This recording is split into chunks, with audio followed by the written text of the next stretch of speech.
কিরে কোনায় যাস? কিরে কোনায় কোনায় থাকস? তোরা তো টোকায় আওয়ান যায় না।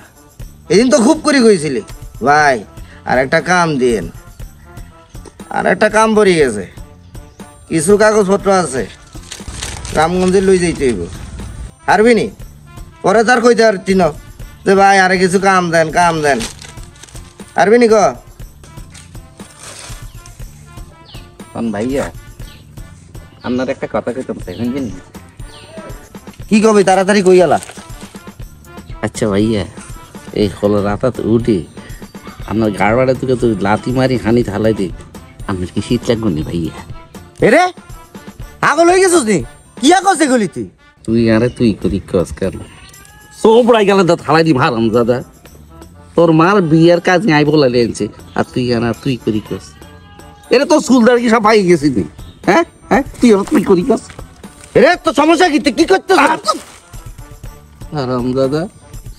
এরে তোর কি হয়েছে? চুপ, একদম চুপ।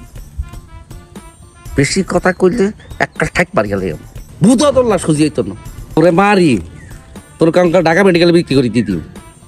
যদি হেটা না করতে পারি সরকারি স্কুলে বিজ্ঞান বিভাগে দান করে দিতি, বুঝত নি?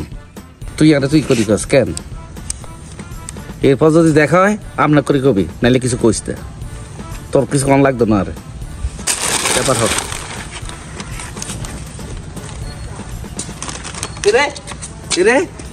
তুই ধৈর্যের বান ভাঙিয়ে এলেছ, তুই ধৈর্যের বান ভাঙি 24-এর বল না লই আনছিস। এটা তুই জানাস? তুই কার লগের কথা কস? তুই একটা শিল্পীর লগে কথা কস, তুই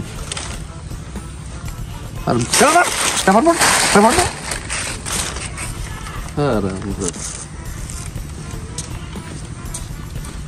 আবার ইন্ডাস্ট্রি আবার জুতা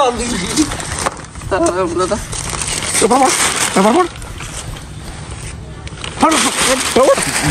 বুঝলে একবার ঠাইট মারিয়ে